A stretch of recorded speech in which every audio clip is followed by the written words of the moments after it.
Bon, bah, écoutez, bonjour à tous ceux et toutes celles qui ont bien voulu se connecter pour tenir la première visioconférence. En tous les cas, pour moi, c'est la première. Pour l'Université populaire, les Amis du monde diplomatique, ATTAC et la Fondation Copernic. Cette visioconférence est articulée autour d'un article paru dans le monde diplomatique daté du mois de mai, dans le cadre d'un dossier consacré après la crise, les crises autour du Covid-19, et un article assez intéressant qui a été publié autour de la planification écologique.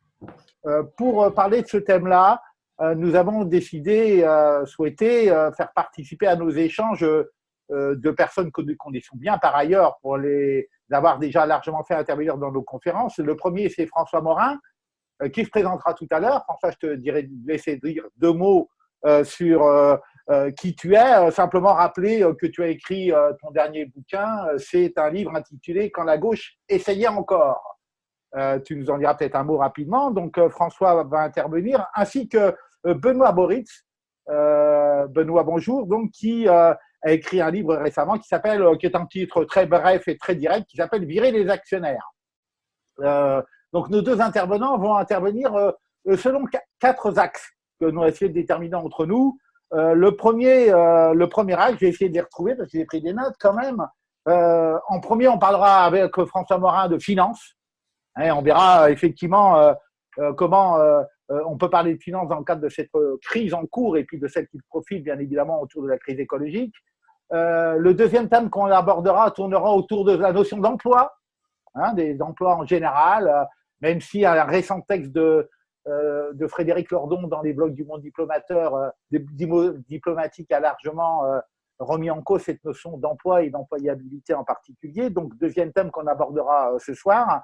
Le troisième thème se tournera autour de l'économie. Sera aussi animé par et ça sera notre ami Benoît Boris qui interviendra. Et enfin, le dernier thème sera consacré autour de la démocratie. Ces choses nous semblent assez largement articulées. En tous les cas, l'article les articule, l'article du monde diplomatique les articule. Comment va s'organiser concrètement cette conférence, mettant que le cadre général est fixé? Nous avons prévu de faire cette conférence en 4 fois 30 minutes à peu près. On va laisser à chacun de nos intervenants quelques minutes d'intervention pour poser le débat à leur manière, avec ce qu'ils ont envie de dire. Et puis, après l'intervention de nos amis présents, on ouvrira le débat avec les auditeurs de cette réunion qui auront le droit, bien évidemment, de poser les questions, en particulier en utilisant le chat qui est indiqué sur le côté de vos logiciels Zoom, et puis en se manifestant, en levant la main. Donc, on aura 4 séquences comme ça, introduction de nos amis conférenciers, puis débat après. Cette soirée sera conclue par une conclusion un peu rapide de chacun des intervenants pour nous dire qu'est-ce qu'on peut retirer de ces 4 thèmes et qui peut nous éclairer pour la situation en cours. Donc, on va, à partir de maintenant, je ne sais pas combien on est 25 participants actuellement, si je dis bien sur mon ordinateur. Donc, après cette intervention de cadrage toujours un peu longue de ma part, je vais passer la parole à François Morin. Donc, François, tu te présentes, tu vas nous dire qui tu es rapidement, et puis tu vas nous parler de finances, qui, si je me souviens bien, est quand même ton domaine de prédilection. Le domaine, oui. Voilà. Donc, nous t'écoutons avec plaisir, François. Très bien. Écoutez, merci de me confier la parole. Bonjour à toutes et à tous.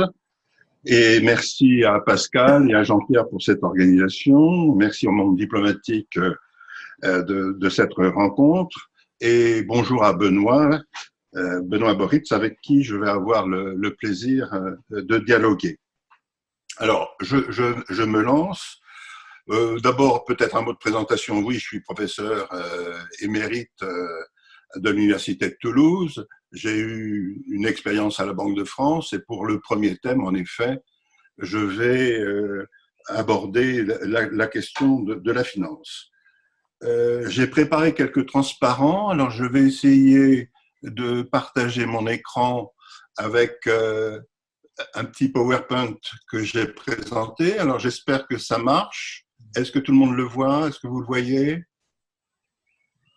Il n'est pas bien. Ah, voilà. Oui, là c'est bon. Ouais. C'est bon? Très bien. Oui, ça va.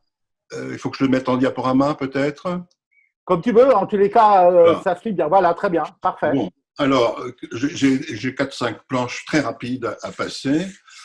Bon, alors peut-être la première idée, c'est de dire qu'on est peut-être à la fin d'une grande période qui a commencé il y a une cinquantaine d'années, qu'on peut appeler la période néolibérale. On peut espérer qu'elle se termine, cette période. Et je crois que on peut dire malheureusement que le bilan de cette période est très catastrophique, hein, sur le plan climatique, sanitaire, social, mais aussi sur le plan économique et financier. Je dirais en plus que jamais les inégalités n'ont été aussi importantes et aussi insupportables par leur niveau. Alors, le point sur lequel je vais insister maintenant, c'est que je défends l'idée qu'au sein de ce capitalisme néolibéral, eh bien, la finance, le rôle de la finance internationale a été déterminant. En même temps, ce rôle a été très déstabilisant. En effet, deuxième planche, donc depuis les années 70, c'est-à-dire il y a 50 ans, on peut dire qu'il y a eu 4 cycles financiers qui se sont succédés les uns les autres, à chaque fois avec des crises systémiques majeures qui les ont ponctués. Alors, 71-87, c'est la période d'émergence, en quelque sorte, de cette sphère financière libéralisée et qui se termine par un krach obligataire en 1987. La seconde période se termine en 96 par la crise financière qui a frappé les pays du sud-est asiatique suite à la libéralisation des mouvements de capitaux et à une crise particulièrement violente sur le marché d'échange asiatique. Et puis, ça a entraîné d'autres pays ensuite. Le troisième cycle financier se termine en 2008 avec cette expansion démesurée des produits financiers dérivés toxiques qui a entraîné une crise des systèmes bancaires à l'échelle mondiale, une crise majeure. Je vous fais remarquer au passage que ces cycles durent à peu près une douzaine d'années à chaque fois. Et on arrive aujourd'hui avec la dernière crise systémique, dont l'élément déclencheur a été le Covid.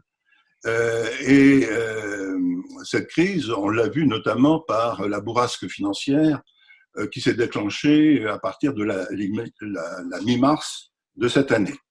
Voilà, alors, question, est-ce qu'on veut poursuivre ces logiques, ces cycles financiers? Est-ce qu'on veut rentrer dans un 5e cycle financier?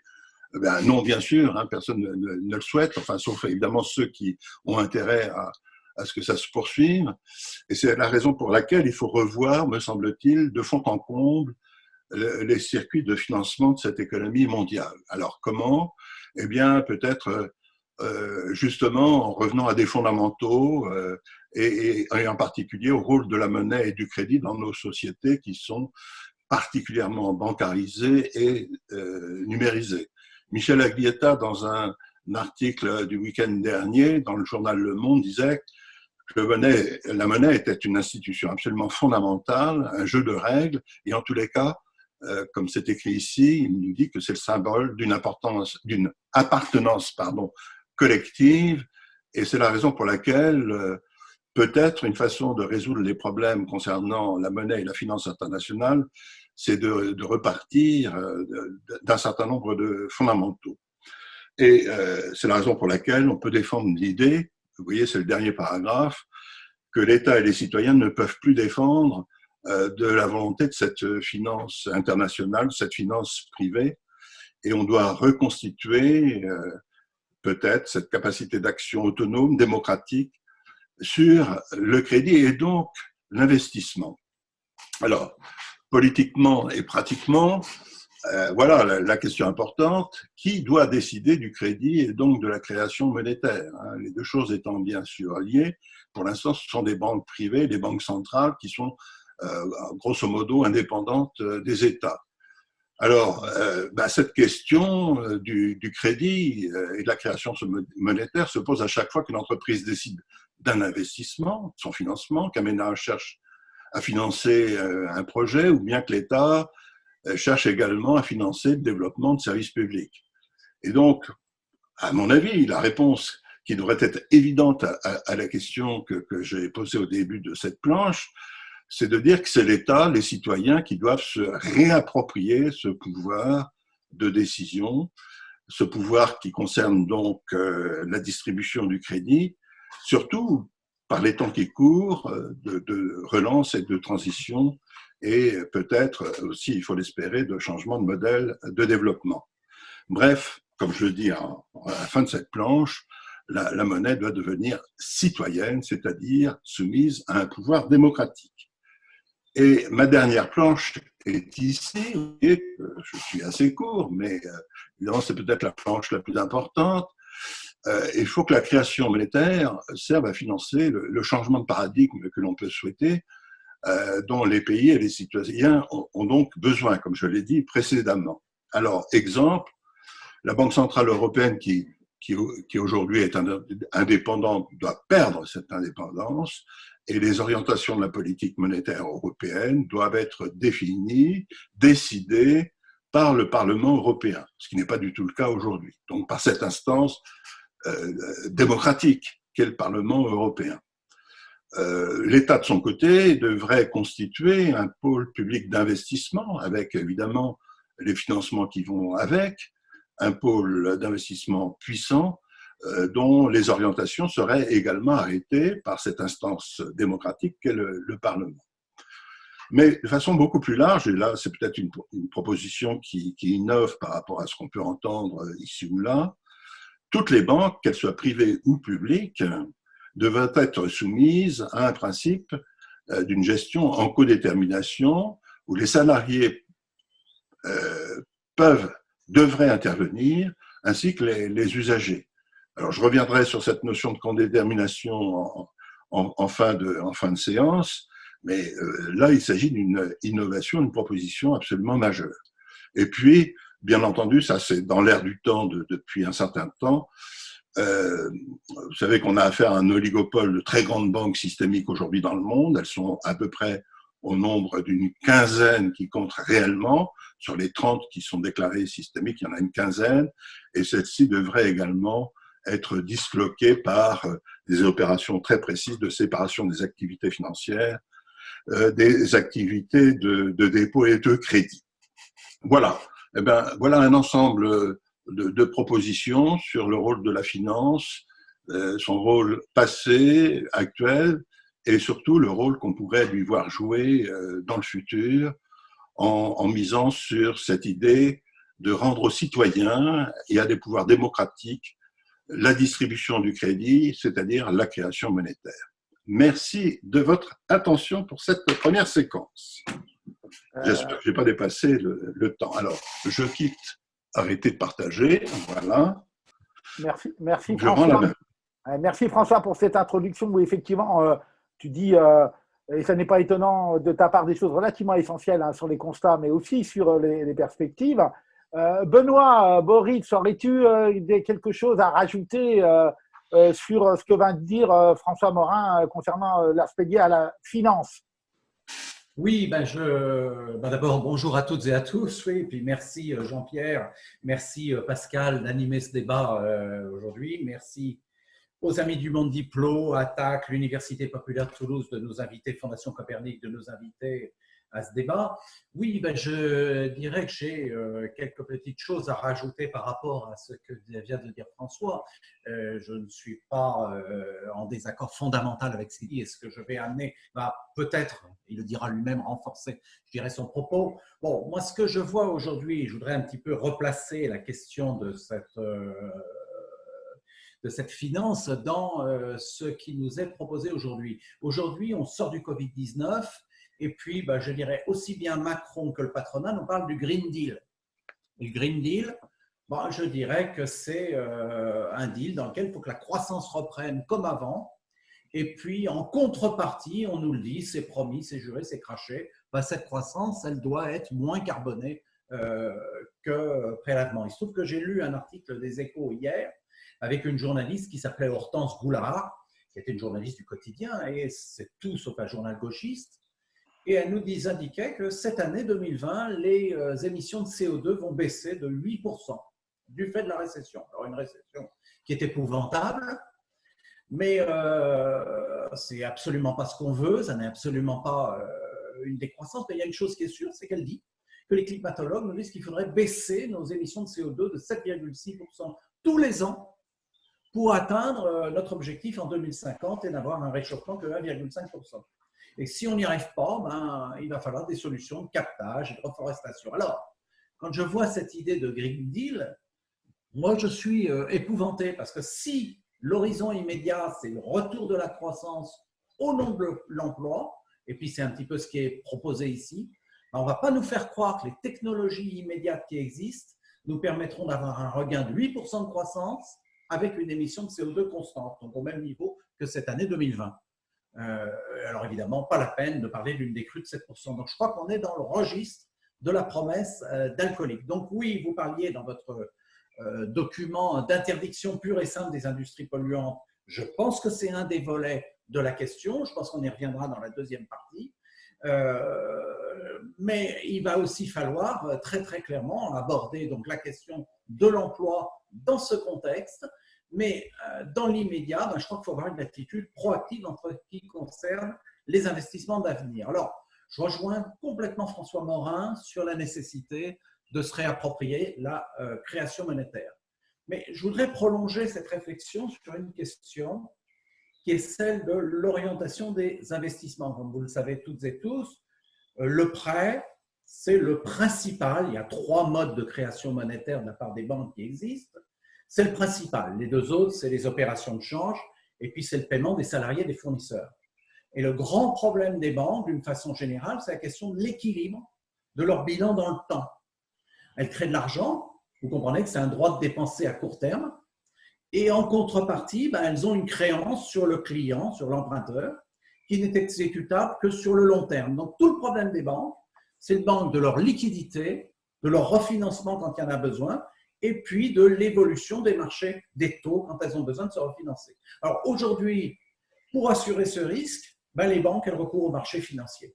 Elles émettent régulièrement des obligations. Je pense qu'avec la crise du Covid-19, elles vont sans doute faire des augmentations de capital, donc réémettre de nouvelles actions. Elles titrisent donc les créances pour soulager les bilans. C'est les fameux Credit Debt Obligation, les CDO de la crise des subprimes. Et puis enfin, surtout le plus important, elles achètent et elles émettent de nombreux produits dérivés, en particulier des swaps de crédit de taux, qui provoquent une instabilité sur le marché. Je vous réfère là-dessus d'ailleurs au livre de François Morin, qu'il a écrit dans son livre précédent, dont on n'a pas parlé, qui est l'hydre mondial. Alors, pour ma part, je pense que la solution à ce problème, ça consiste à créer un fonds socialisé d'investissement. Qu'est-ce que c'est? C'est un fonds qui accordera à des banques, alors j'expliquerai pourquoi dans mon esprit elles sont socialisées, c'est vrai que c'est relativement proche du concept de codétermination que nous a défini François entre travailleurs et usagers. En fait, c'est la même chose, même pour être franc, c'est même pas proche, c'est la même chose, qui accordera donc à des banques des crédits de long moyen terme pour couvrir le risque qu'elles prennent en accordant des prêts.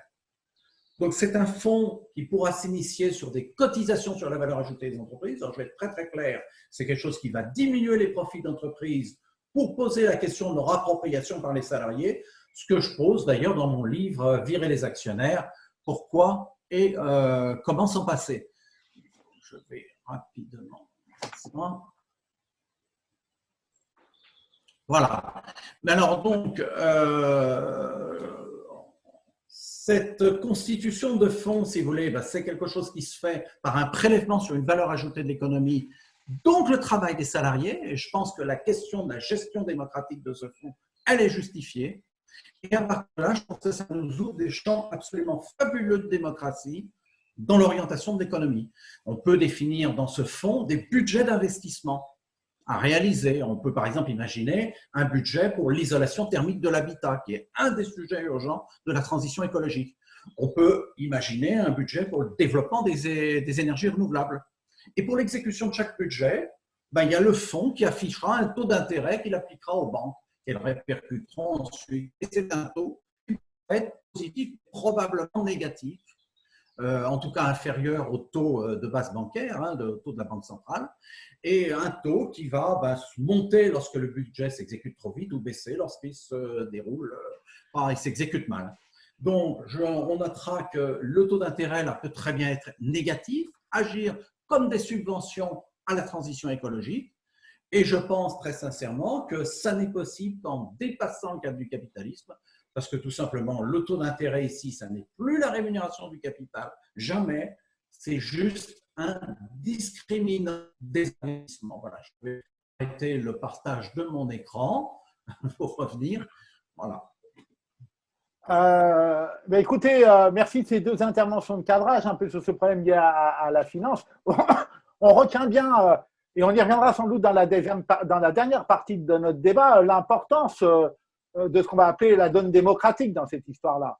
L'importance effectivement d'associer salariés, usagers, l'ensemble des personnes qui sont concernées par l'ensemble de ces problèmes, non seulement à la réflexion, mais à la codécision concernant les grandes orientations économiques. Et peut-être que François, ça lui rappellera des souvenirs du début des années 80, où une des questions qui a été posée à l'époque, mais en filigrane beaucoup, c'était comment associer les travailleurs, les salariés aux volontés de changement qui étaient à l'époque mises en avant par la gauche de l'époque. Et on peut peut-être regretter qu'à l'époque, on n'ait pas été plus loin dans ce domaine-là. Certains parlaient d'autogestion, mais on ne l'a pas trop vu dans les faits. Mais on y reviendra peut-être dans les débats. Mais en tous les cas, voilà, le débat est donc lancé autour de la finance. Maintenant, le débat s'ouvre, donc je vais passer la parole la main, si je puis dire, à Jean-Pierre, qui lui est chargé de donner la parole aux personnes qui souhaitent intervenir. Je vous rappelle la méthode pour intervenir. Vous vous manifestez avec les petites mains. Il y a normalement sur vos logiciels que vous devez avoir à l'écran, il y a quelque chose qui s'appelle lever la main, hein, qui est indiqué dans la rubrique converser et dans la rubrique participant plus exactement. Vous avez levé la main. Donc ceux qui souhaitent intervenir dans la foulée de cette première intervention, à vous la main, c'est le cas de le dire.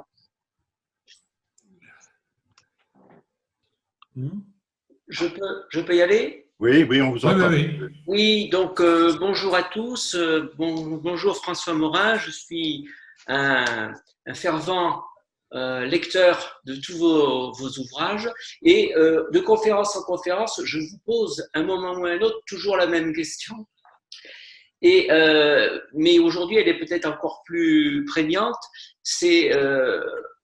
Moi, je partage tout à fait votre analyse avec cette volonté d'aller vers une socialisation, une démocratisation des institutions bancaires et des entreprises. À un moment donné, il faut que le système qui est en marche à l'heure actuelle soit en rupture. Et pour qu'il soit en rupture, comme vous le dites, il faut neutraliser l'oligopole financier. Et la question est la suivante, c'est-à-dire comment on fait? Parce que peut-être que la crise du Covid et ses conséquences dramatiques vont être une opportunité. Donc la question de savoir, c'est est-ce que ça va vraiment être une opportunité ou est-ce que les forces vont être telles qu'on va recommencer comme avant? Et puis donc, ultime question, comment être proactif pour marquer un coup d'arrêt à cette araignée financière? Je réponds à la question. Oui, vas-y François, bien sûr. Bon, alors écoutez, évidemment, il n'y a pas de solution miracle hein, pour introduire cette rupture dont on peut souhaiter qu'elle advienne. Ce qu'on peut observer, peut-être, c'est la chose suivante. La crise économique va s'approfondir. Hein, tout le monde l'annonce, tout le monde le sait.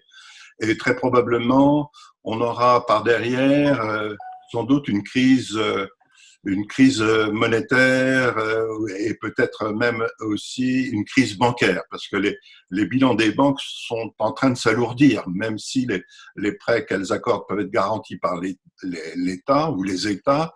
Il y a une partie quand même du risque qui est portée par les banques. Et puis on le voit bien, il y a des banques qui refusent aujourd'hui de faire des prêts. Donc la séquence est la suivante. On va avoir donc des gros problèmes au sein de l'économie réelle, avec du chômage, des restructurations assez violentes, des faillites, et puis probablement derrière une crise bancaire. Et on voit déjà du reste sur le plan boursier que les banques ont grosso modo perdu la moitié de leur valeur depuis le début de cette crise pandémique. Hein. Depuis la mi-mars, les cours boursiers se sont effondrés. Alors, il y aura peut-être une opportunité si des pouvoirs politiques évidemment change, de pouvoir racheter en quelque sorte, pas à la bourse, ou en tous les cas prendre le contrôle pour des coûts qui seraient tout à fait supportables, peut-être une partie de ces banques, que ce soit en France ou à l'étranger. On l'a vu en 2007-2008, plusieurs banques être nationalisées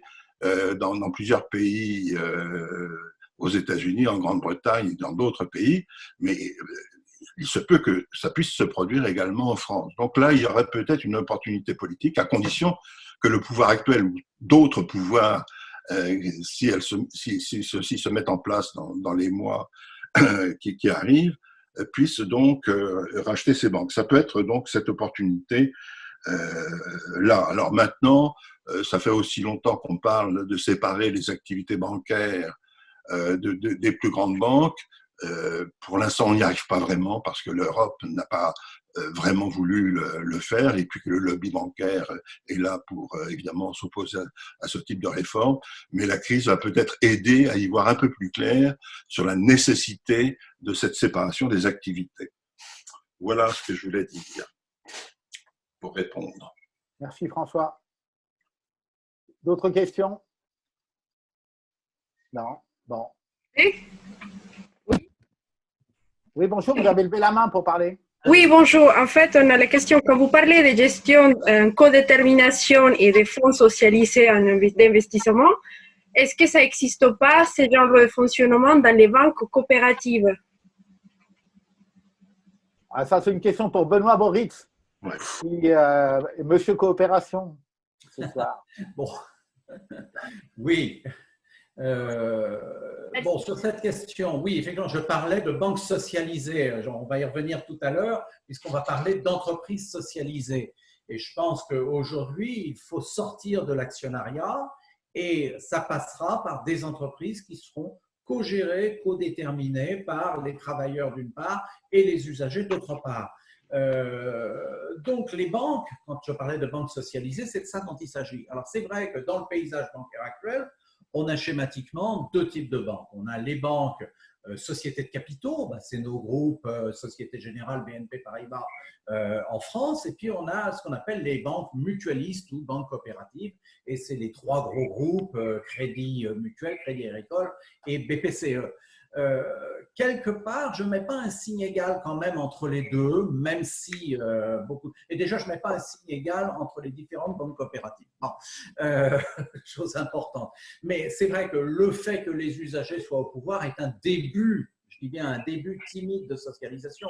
Mais pour moi, ça n'est pas ça qui est au fond. Ce qui est au fond, c'est vraiment au final, on est une codétermination des banques par les travailleuses et travailleurs d'un côté et les usagers de l'autre. Et je pense que cette révolution, nos groupes bancaires mutualistes vont devoir avoir la même chose. Du point de vue maintenant du fonds socialisé d'investissement, le fonds socialisé d'investissement, ce n'est pas une banque, c'est un fonds. C'est un fonds qui va, et ça peut être d'ailleurs une banque centrale ou cohabiter avec une banque centrale. Mais son rôle, ça va être d'accorder des lignes de crédit aux banques de façon à se passer des marchés financiers. Et c'est la même chose, on a un petit peu la même logique. Il va y avoir une gestion par les travailleuses et les travailleurs de ce fonds. Mais surtout, ce qui sera très important, c'est l'orientation de l'économie définie par les citoyennes et citoyens. Voilà. La réponse est-elle satisfaisante? Non. François, tu veux peut-être rajouter quelque chose, François Morin? Non, j'ai écouté avec intérêt, mais on verra que sur ces fonds socialisés ou ces banques socialisées, on aura un désaccord tout à l'heure avec Benoît, parce que je pense qu'on ne peut pas éliminer de la gestion de ces banques ou plus largement des entreprises ceux qui apportent des ressources financières. Voilà. Alors donc, je ne dis pas forcément des actionnaires au sens traditionnel du terme, mais le rôle de la monnaie est tellement important dans nos sociétés bancarisées et numérisées qu'on ne peut pas ignorer le rôle que joue ce type d'acteur. Écoutez, ce que je vous propose maintenant, puisqu'on a une soirée en 4 temps et on va essayer de les articuler, en fin de compte, c'est d'aborder le second temps de nos échanges, donc qui tourne autour du thème de l'emploi. Et un peu pour relancer le débat, je vais être un peu provocateur, mais pas de manière très compliquée d'ailleurs. Je vais lire la phrase qu'il y a dans l'article du Monde diplomatique. donc sur la planification écologique, qui lance ce thème-là. L'auteur écrit, il part juste avant, les deux auteurs, Cédric Durand et Razmik Kesheyan, parlent d'associer la production propre avec la conquête de nouveaux droits sociaux pour les travailleurs. Et là, ils disent, et c'est là le second pilier, donc le second élément pour eux de la transition écologique, de la planification, ils écrivent, l'État doit garantir à tous les travailleurs un emploi. D'accord? Donc, c'est une proposition, je sais pas, pour certains qui feraient bon une forme de soviétisme primaire. Donc, j'aimerais bien, Benoît, puisque c'est toi qui vas prendre la main sur cette seconde partie, que tu nous dises quelques mots sur cette notion d'emploi et peut-être pas d'employabilité, ce qui est une autre notion. Donc, Benoît, tu as la parole pour 7 à 8 minutes. Oui, bon, je ne vais pas forcément démarrer par cette question d'emploi de l'État employeur en dernier ressort. Tu fais comme tu veux. Oui, parce que je vais l'aborder. Dans mon esprit, c'était relativement important. Et je voudrais l'aborder d'une façon différente. Moi, je crois qu'on va d'abord partir sur l'idée qu'on est d'accord ici pour dire on doit interdire des industries polluantes et produire moins. Voilà. Et je pense que cette perspective de produire moins, elle doit être souriante et pas du tout punitive. Et pour ça, je pense qu'on doit poser une équation qui est indiscutable. C'est produire moins, c'est avoir plus de temps libre pour soi. Donc, une fois qu'on a dit ça, quelle forme peut prendre cette décroissance? Je vais citer 2 exemples. Ce ne sont pas 2 exemples qui sont absolus, tout peut se discuter, mais je prends 2 exemples. On peut tout à fait dire, tiens, on va maintenant abandonner la voiture individuelle pour préférer des modes de développement plus doux, comme par exemple le vélo, qui aujourd'hui est électrique, et ça apporterait plein de bienfaits. Je crois qu'on a aimé, malheureusement, on n'a pas eu le temps d'aimer ces villes décongestionnées, ces villes calmes, parce qu'on était enfermés chez nous, c'est ça qui est terrible, mais quelque part, on aimerait peut-être le voir. Et puis, dans le même temps, on sait, c'est pas la peine de raconter des bêtises, que la voiture, elle sera toujours utile, pour des besoins ponctuels, et elle risque d'ailleurs d'être partagée libre en service. Mais si on fait ce constat, par exemple, ça veut dire qu'il y a des volumes produits qui vont brutalement chuter et que la part des budgets de l'automobile dans nos budgets va se rétrécir. Je prends un autre exemple de décroissance possible. Encore une fois, il y en a d'autres et je ne veux pas dire que c'est la bonne ou pas la bonne, je ne suis pas ici. Pour ça, c'est juste pour illustrer.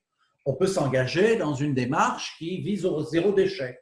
Bon, maintenant, on va privilégier l'achat de produits en vrac, produits alimentaires. On va utiliser des conteneurs qui sont durables et réutilisables. Alors, c'est un avantage qui est évident en termes de déchets, parce que les déchets, même recyclés, ce n'est pas une bonne solution. C'est consommateur d'énergie, c'est consommateur de CO2, et quelque part, c'est du travail aussi qu'au final, on paye. Et puis, la contrepartie de cette évolution vers le zéro déchet, il faut en avoir vraiment conscience, comme pour l'automobile, qui va moins produire. C'est des pans entiers de l'industrie agroalimentaire qui vont s'en aller. C'est du transport routier en moins, donc c'est du travail émetteur de gaz à effet de serre, donc c'est du travail en moins. Mais donc, on comprend que si on prend ces 2 exemples de décroissance, on va avoir un effet immédiat sur le climat d'une part, donc c'est ce qu'on veut, mais aussi sur le volume de travail global que va devoir réaliser l'économie. Donc, moins de véhicules à construire, à entretenir, moins d'industries de transformation alimentaire, moins de transport routier. Bon, alors, donc ça, c'est une bonne nouvelle si ça laisse plus de temps libre, mais ça suppose quand même que les travailleurs dont l'emploi a été supprimé, ils ont la certitude de retrouver rapidement notre travail, ce qui suppose, que nous ayons les outils financiers pour investir massivement dans ces nouveaux secteurs. Je crois qu'on a répondu à cette question, François et moi, à la question précédente, mais surtout que le volume de travail soit partagé équitablement en tous et toutes, et ce qui impose tout simplement une baisse généralisée, au moins, une baisse généralisée de la durée légale de temps de travail. Alors, là, on va poser les questions qui fâchent. Qui c'est qui va prendre en charge cette baisse de la durée légale du travail? Alors, je vais vous reposer la question d'une autre façon. Est-ce qu'on va maintenir le salaire mensuel et donc ça veut dire qu'il y aura une augmentation du salaire horaire? Ou est-ce qu'on va revoir à la baisse le salaire mensuel avec un maintien du salaire horaire? Bon, dans l'économie dans laquelle on est, à base de sociétés de capitaux, dans la première solution, c'est le capital qui paye.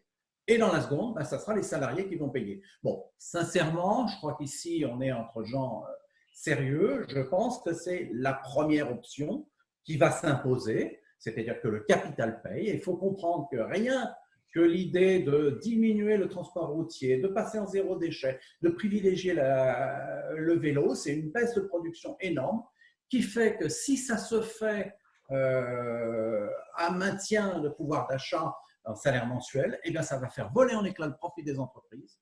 Et dès le départ, on sera obligé de poser la question de la reprise des entreprises par la salariée. J'ai une deuxième question qui se pose avec ça. Il ne suffit pas de faire une diminution du temps de travail et puis je dirais on va prier que tous les travailleurs en auront emploi. Non, il faut s'en assurer. Alors c'est là qu'intervient effectivement cette proposition que Razmik Cheyan et Cédric Durand ont faite de ressortir la proposition d'État employeur en dernier ressort. Alors, je vais l'expliquer en 2 mots. Hein. C'est un principe qui est relativement simple. Bon, c'est une proposition qui a été mise il y a déjà bien longtemps par un économiste post-keynésien qui est Hyman Minsky, qui proposait que pour mettre fin au chômage, l'État embauche au salaire minimum toute personne qui désire avoir un emploi. Alors, une fois que Les ateliers nationaux, non? Pardon? Et les ateliers nationaux, ça. Ça, je te laisse juger. Mais effectivement, ça y ressemble beaucoup. Une fois, je dirais qu'on a posé ça, la question posée, comment l'État va donner un emploi à chacun? Ben, la réponse, elle est simple. Il l'aborde, il la donne. Il dit, ben, c'est facile, c'est les collectivités locales. Les collectivités locales, elles ont des besoins là où il y en a, et donc elles vont proposer des travaux à celles et ceux qui en veulent. Et c'est tout simplement, bon, c'est ce que je pense, hein, c'est ce qui est en train de s'expérimenter dans les territoires zéro chômeur. C'est ce qui est aujourd'hui proposé à la gauche du Parti démocrate américain avec la Modern Monetary Theory. Alors, je vais être clair, très clair. Je pense que c'est un progrès indéniable hein, par rapport à la situation actuelle. Et bien pourtant, je suis très critique de cette approche. Très critique parce que elle institue, je dirais, de facto un salariat à 2 vitesses. Il y a celui qui est employable, comme tu le disais, Pascal, au début, par le privé et que le privé estime employable. Et puis, il y a celui que le privé rejette et puis l'État va l'accepter de le prendre à sa charge et puis n'en demandez pas trop, ça sera au salaire minimum. Bon, très sincèrement, je vous invite à aller écouter Pavlina Tcherneva sur sa vidéo qui parle de ses offres d'emploi. Vous le trouverez sur mon article Modern Monetary Theory à economy.org. Je vais d'ailleurs passer là le slide. Je ne sais pas si on le voit. Oui, on le voit. Oui. On le voit. On le voit. Bon, voilà. Je vous invite dans cet article, dans l'article sur la Modern Monetary Theory, vous verrez la vidéo de Pavlina Tcherneva. Très sincèrement, je pense qu'on est dans le paternalisme le plus total. Alors moi, je préconise une autre approche, une approche beaucoup plus simple, qui consiste à dire que… Est-ce qu'on voit le slide là? On voit http economy.org. D'accord, d'accord. Donc, je pense qu'on doit avoir une approche bien plus simple qui consiste à dire qu'en fait, que tout le monde peut créer son emploi. Hein. C'est l'exemple typique des auto-entrepreneurs. Mais le problème, ce n'est pas tellement l'emploi, c'est celui du revenu. Donc, ma proposition, c'est de dire plutôt que d'activer l'État pour payer des salaires minimums, qu'au final, il faudra financer par des impôts, on fait beaucoup plus simple et plus direct. Moi, je vous propose qu'on donne à chaque entreprise 1 500 € par mois et par personne employée à temps plein. Waouh! C'est gigantesque. Hein? Bon, en gros, c'est 300 milliards d'euros par an, un petit peu plus. Voilà. Alors, la question, c'est comment on va financer tout cet argent? Ben, la réponse, elle est toute simple. C'est par un prélèvement sur les entreprises elles-mêmes. J'ai calculé pour 2018 ce que ça ferait. Il suffirait de prélever 31% de la différence entre les encaissements de vente et les paiements de fournisseurs pour payer 1 500 € à chaque personne en emploi en équivalent temps plein. Donc, le deal qu'on doit avoir avec les unités de production, aussi bien les sociétés de capitaux tout de suite que demain les unités autogérées, c'est le suivant, c'est vous êtes assuré d'avoir 1 500 € par personne en emploi et en contrepartie, ben, vous ne bénéficierez que de 69% des flux de trésorerie que génère le salarié. Donc, on comprend qu'une entreprise ben, elle a tout intérêt à embaucher parce que la présence d'une personne, ça lui rapporte d'emblée. Donc, on arrivera de facto, je dirais, au plein emploi par cet un sans passer par l'intermédiaire de l'État. Alors, bien sûr, il va y avoir des transferts qui vont s'opérer entre entreprises, des entreprises à forte valeur ajoutée par salarié vers des entreprises qui le sont moins. Et alors, très bien, On n'est pas contre la redistribution à gauche, on n'est pas contre les inégalités à gauche. Par contre, on ne peut pas être non plus contre l'idée qu'il y a un revenu qui soit accordé à toutes et tous, indépendamment du comportement économique de l'unité de production. Et quand on y réfléchit, c'est un petit peu ce que de façon compliquée fait l'État employeur en dernier ressort. Il laisse les revenus se former par le marché et puis il reprend par la fiscalité en payant les salaires directement. Et le problème avec l'approche État employeur en dernier ressort, c'est qu'on aboutit de facto à un salariat divisé à deux statuts. Et donc, je pense que le vrai débat, c'est un débat qu'on doit avoir à gauche aujourd'hui, entre l'universel, l'universel, c'est ces 1 500 € par personne qui travaille, quelle que soit la personne, ou le traitement particulier de celles et ceux qui ont besoin. Pour moi, la gauche, c'est l'universalité et c'est cette première option.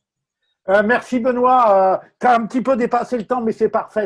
Non, mais je te fais exprès. François Morin, je présume que je t'ai vu par moment dodeliner la tête. Je sentais que tu avais des choses à dire. Donc, c'est avec plaisir qu'on va entendre ton retour. Écoutez, je serai assez bref. J'ai beaucoup de points d'accord avec ce que vient de dire Benoît, mais j'ai quand même une question. Alors, les points d'accord, c'est sur les premiers points. C'est vrai qu'il va y avoir normalement une réorientation absolument formidable, extraordinaire des activités économiques. Certaines vont disparaître et on peut penser que c'est à la lumière, effectivement, des questions que pose le changement climatique que cette réorientation va se faire.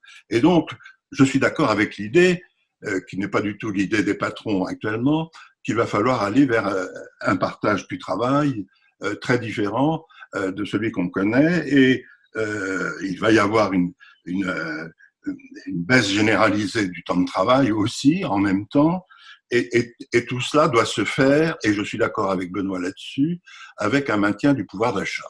Bon, alors une fois qu'on a dit ça dresse quand même une perspective forte pour l'avenir. La question, alors, et je rajoute aussi sur ce point-là, il est très probable que, en effet, il y aura dans ce processus de restructuration assez violent, très probablement beaucoup de rachats d'entreprises par les salariés. Nous sommes d'accord là-dessus et je crois que c'est vraiment des données qu'il faut avoir en tête. Alors, sur la question de maintenant l'État employeur en dernier ressort. Je suis d'accord avec la critique que formule Benoît, mais je ne suis pas sûr d'être complètement d'accord avec la proposition qu'il nous propose. Alors, c'est là où j'ai une question. Je partirai de Marx. Marx définissait le capitalisme par un système au niveau, je dirais, global, au niveau du système, par un système qui, finalement, aboutit à la péréquation des taux de profit interbranches en raison de la mobilité des capitaux. Bon, c'est grosso modo, peu ou prou, ce qu'on peut observer, en tous les cas, ce qu'on peut analyser. Les capitaux se déplacent en fonction de la péréquation des taux de profit qui, au cours du temps, en fonction des restructurations, se font sous l'effet des capitaux qui peuvent se déplacer à tout moment. Bien. Ce que nous propose Benoît, me semble-t-il, mais justement, j'attends peut-être sa réponse, et c'est plus une question que je lui pose, c'est que lui, il propose donc, si j'ai bien noté dans son article, parce que je l'ai lu, il nous propose une péréquation des salaires. Hein, c'est ça. Donc, c'est pas une péréquation des taux de profit, c'est donc très, très différent. Et là-dessus, on peut être d'accord avec l'idée. Mais c'est une péréquation qui n'est pas le résultat d'un processus, mais qui est imposée au départ, en quelque sorte, puisqu'on fixe, par exemple, à 1 500 € le montant du salaire que chaque emploi peut générer par les entreprises. Alors, que se passe-t-il si l'entreprise ne dégage pas de résultats, voire fait des pertes? Est-ce qu'on continue à verser 1 500 € lorsque on crée des emplois nouveaux dans les entreprises? Voilà ma question. Et évidemment, je pense que Benoît voit ce que je veux dire. Est-ce qu'on ne risque pas, d'une certaine façon, si on continue d'embaucher comme cela les salariés, je dirais sans limite. Est-ce qu'on ne va pas aboutir à une forme de bureaucratisation des entreprises? Voilà ma question, Benoît. Je te renvoie là-bas. C'est une question, hein? Oui, oui, absolument. Je crois que la question que tu poses, François, c'est la question démocratique autour de la péréquation, tout simplement. C'est-à-dire que tu poses des questions qui sont absolument pertinentes, qui consistent à dire, oui, bon, c'est bien gentil, mais si jamais on fait 1 500 €… Alors, attention, ce n'est pas tout à fait une péréquation des salaires, ça sera une péréquation, c'est une péréquation, d'abord, je reprécise, hein, c'est une péréquation des flux de trésorerie. Oui. Donc, vis-à-vis des à 400 €. ça veut dire quelque chose. Oui, et c'est vrai qu'à partir du moment, non, je poursuis François, à partir du moment où on est dans une économie socialisée où les travailleurs s'approprient la totalité de la valeur ajoutée, donc un petit peu cette différence en matière de flux de trésorerie, c'est pas tout à fait la même chose, je raisonne en flux de trésorerie, mais on va pas rentrer dans le détail là. Effectivement, ça devient une péréquation des salaires, des revenus, je veux bien admettre ce terme, mais ça n'est pas le cas dans une économie capitaliste. Bon, une fois ceci posé, je pense que tu as tout à fait raison. Je crois que c'est au cœur, c'est un débat politique que tu viens de poser. C'est-à-dire, j'ai donné comme exemple 1 500 € et 31% des flux de trésorerie, tout simplement pour l'imagination, ni plus ni moins. À partir de là, tout se débat, je veux dire. Et on peut tout à fait estimer que des personnes disent, non, mais attendez, vous êtes bien gentil, mais 1 500 € pour des personnes qui vont créer soi-disant leur emploi et ne feront rien, ça colle pas. C'est vrai. Et parce que là, on commence à rentrer sur le registre du revenu universel. Donc, est-ce qu'on est pour, on est contre? On admet qu'il y a des gens qui y sont favorables dans cette société. Est-ce que ces 1 500 ne sont pas trop? Est-ce que justement, on n'aura peut-être pas intérêt à baisser? Peut-être que c'est peut-être 500 € qui suffit pour obtenir le plein emploi. Et puis, on peut admettre que c'est quelque chose qui va bien. Et puis, on va avoir une autre logique, qui est une logique de socialisation, je dirais, du revenu, qui consiste aussi à dire, oui, mais… Alors, je prends l'autre extrême, quelque part c'est Bernard Friot, hein, l'autre extrême.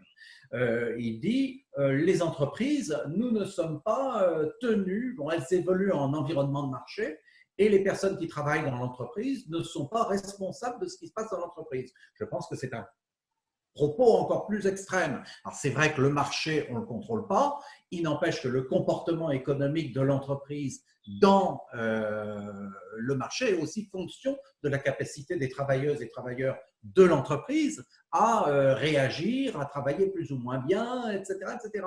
Donc, je pense que la question que tu poses, c'est une question fondamentalement politique que l'on doit trancher, effectivement. C'est la société qui doit trancher. Mon propos, il n'est surtout pas de dire il faut 1 500 € et 31% de prélèvement pour s'équilibrer. Mon propos est de dire il faut introduire aujourd'hui, et la gauche doit introduire aujourd'hui ce type de mécanisme de façon à ce que demain ils existent, parce que c'est tout simplement la déconnexion de notre revenu du comportement économique de l'unité de production. Est-ce qu'on veut que cette déconnexion soit totale? Il y en a qui le veulent. Est-ce qu'on veut que cette déconnexion soit nulle, n'existe pas? Il y en a d'autres qui, oui, veulent ceci, qu'il n'y ait pas de connexion, qu'il n'y ait pas de déconnexion du tout. Et je pense raisonnablement qu'un débat démocratique nous amènera à une espèce de cote mal taillée, un débat. On peut aussi débattre, par exemple, alors c'est encore une autre possibilité, si je rejoins Bernard Friot, là on a parlé d'une allocation unique par personne. Si jamais on monte fortement dans les taux de péréquation, peut-être que cette allocation se fera par grade ou qualification. C'est un débat. Encore une fois, c'est un débat à introduire. Mais ce qui est important, c'est déjà qu'on pose la question que tu viens de poser. Et c'est déjà, on a une démarche post-capitaliste, c'est qu'on sort de la valorisation marchande de la force de travail. C'est ça qui m'importe. Ce qu'on pourrait quand même dire, mais on y reviendra peut-être dans le 4e point, mais la première chose que je pense en vous écoutant, messieurs, c'est quand même fondamentalement l'économie, c'est de la politique. Oui. L'économie est fondamentalement politique. Je me demande comment est-ce qu'on peut séparer l'économie de la politique. Il n'y a pas une science économique d'un côté qui serait une espèce comme une science physique, comme, je sais pas quoi, la gravitation universelle, qui serait indépendante de l'activité de l'homme ou de l'existence de l'homme sur la Terre. Donc, l'économie serait donc une espèce de science dure, on va dire. Et puis, de l'autre côté, il y aurait la politique qui serait des gens qui s'agiteraient dans leur bocal. Tout ce que vous dites depuis le début, on va y revenir sans doute le dernier point sur la démocratie, c'est que fondamentalement, l'économie, c'est de la politique. Oui, absolument. C'est le grand tort peut-être de cette sciences économiques qui aujourd'hui dominent encore les enseignements et la recherche universitaire, où l'on croit faire de la science. Il y a une question d'Éric Chaptal, là je vois. Non. Ton micro. Ah non, c'est bon. Voilà, si je peux. Vous Oui. m'entendez? Non, moi je suis surpris juste des masses d'argent qui sont débloquées au moment des crises, quoi. On a eu la crise de 2008, où il y a eu des milliards qui ont été débloqués pour les banques, pour sauver les banques. Là, maintenant, on a à nouveau des milliards qui sont débloqués pour sauver des entreprises. Macron, donc c'est tout nouveau, avec Merkel, ils se sont mis d'accord pour un plan pour débloquer 500 milliards au niveau de l'Union européenne. Moi, je suis toujours surpris par rapport à ça, parce qu'on voit que quand même, il y a une grosse capacité de mettre quand il y a besoin. Alors, quand il y a besoin, c'est pas quand il y a besoin.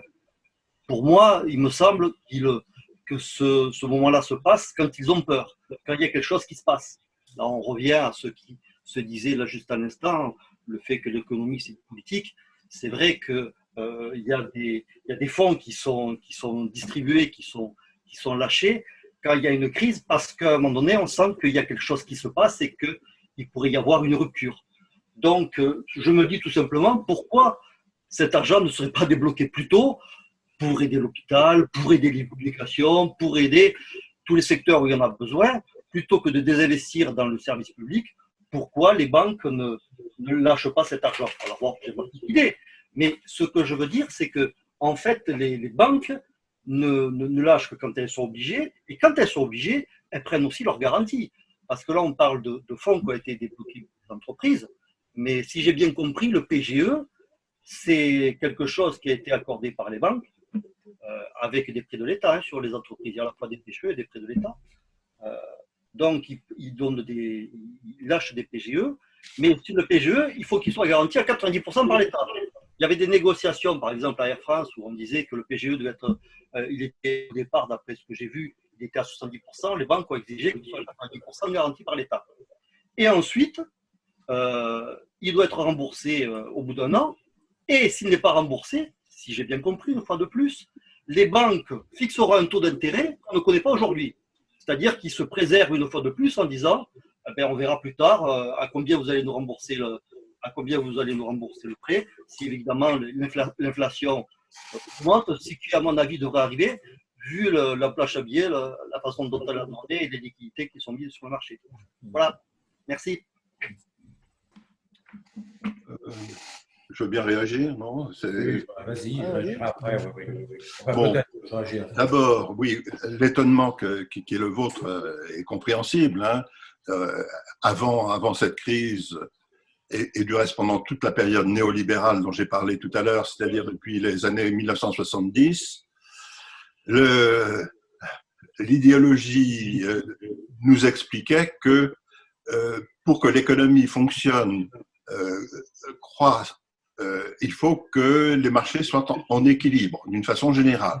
Ça, c'est d'un point de vue théorique, ce qui est enseigné dans les universités, et notamment, il faut que les finances publiques soient équilibrées. D'où le pacte budgétaire de 2012, qui a mis évidemment comme contrainte supplémentaire la règle des 3% à ne pas dépasser, hein, le rapport déficit sur PIB, et 60% pour les dettes publiques. Donc on était dans un système dont la logique fondamentale était une logique d'équilibre des marchés, tout en sachant qu'évidemment que les marchés sont jamais en équilibre, et donc en permanence l'État doit fournir des incitations pour que le retour aux équilibres puisse se produire. Donc on était dans ces logiques-là qui évidemment contraignent énormément le financement par la dette des investissements qu'on peut juger utiles.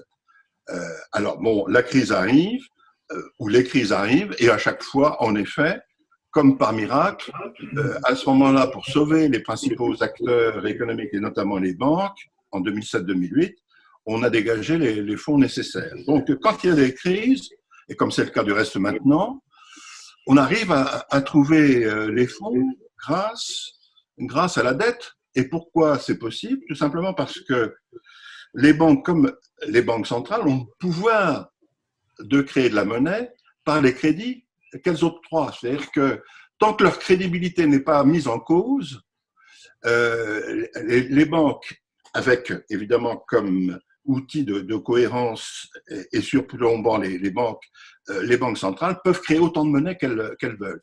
Et si cette monnaie qui est créée à travers les crédits qui sont octroyés correspond à des besoins sociaux et économiques, il n'y a aucune raison finalement pour empêcher ce type d'injection de liquidité dans l'économie.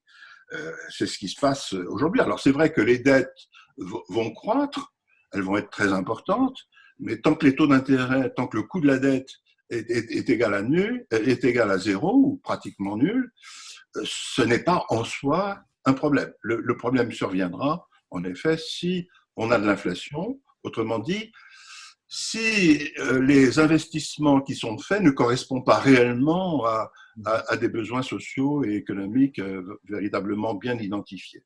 Voilà, grosso modo, la réponse un peu longue que l'on peut faire à votre questionnement.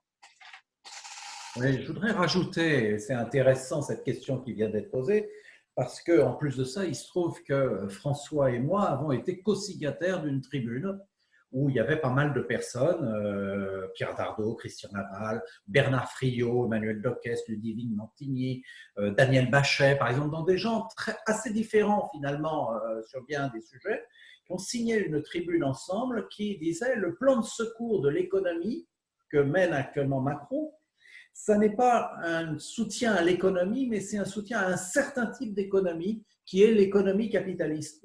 C'est-à-dire qu'en fait, on a trouvé l'argent tout simplement pour se substituer à des actionnaires qui ont été défaillants. Voilà. Et c'est ça, en fait, l'élément clé. C'est-à-dire qu'on n'a à aucun moment posé la question qui devait être posée, qui était celle du pouvoir des salariés dans des entreprises qui étaient en difficulté, dans des sociétés de capitaux. On a voulu sauver, se substituer aux obligations des actionnaires. C'est-à-dire que typiquement, c'est l'exonération, enfin, c'est le report des cotisations sociales, et puis report des cotisations sociales, bon, annulation par certains côtés derrière, alors que peut-être que c'est une question justement de poser la question de la transformation des entreprises, et ça n'a pas été fait. Alors, deuxième volet de la question qui, je pense, est important, on voit donc que l'État est prêt à emprunter, et là, je pense qu'il y a une différence de taille, et ça c'est important de dire, entre 2008 et maintenant, c'est la capacité qu'a maintenant la BCE de racheter de la dette d'État sur le marché secondaire. Ce n'était pas le cas en 2008 et ça nous a amené à la crise de la dette. Et c'est à partir de la crise de la dette que la BCE a décidé d'acheter sur le marché secondaire. Alors, qu'est-ce que c'est que le marché secondaire des obligations? Le marché secondaire des obligations, c'est le marché des obligations d'occasion, en quelque sorte. J'ai acheté en tant que banque à l'État une obligation, d'accord? Et puis, ben, j'en ai plus envie, je vais aller la revendre.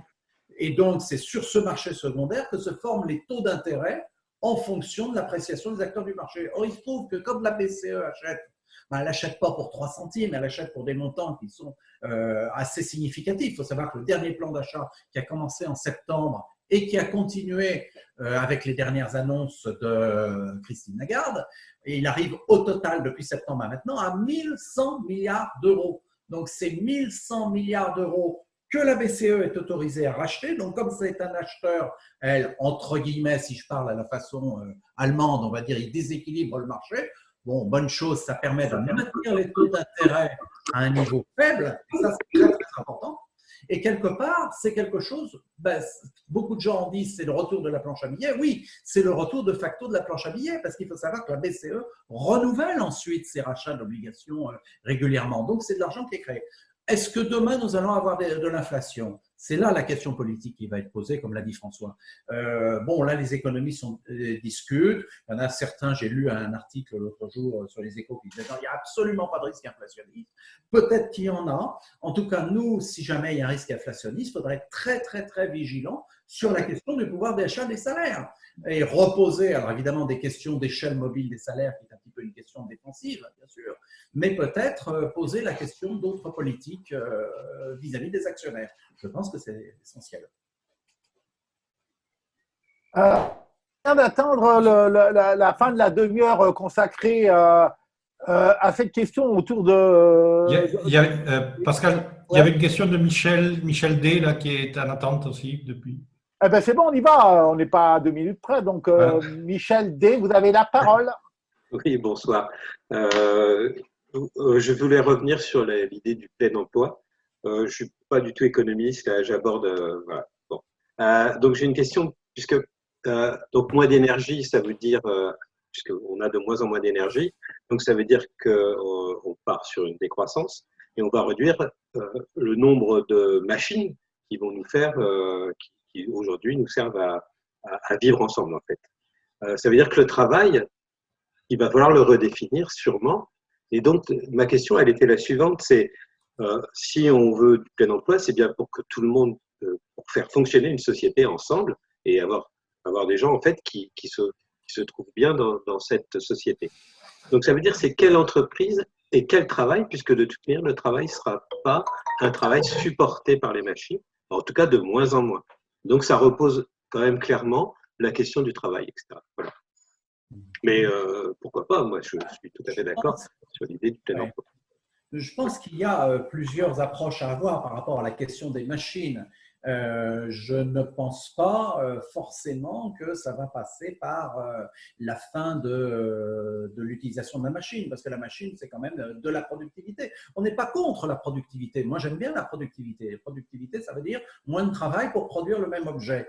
Bon, alors, il y a la question de l'énergie, et je pense qu'on peut peut-être poser plutôt la question de dire on va revenir à l'énergie humaine. Je crois que l'autre façon de répondre, c'est de dire on a peut-être des productions qui ne sont pas essentielles et qui ne nous intéressent pas. C'est l'angle que j'ai voulu aborder au début en vous parlant du vélo électrique.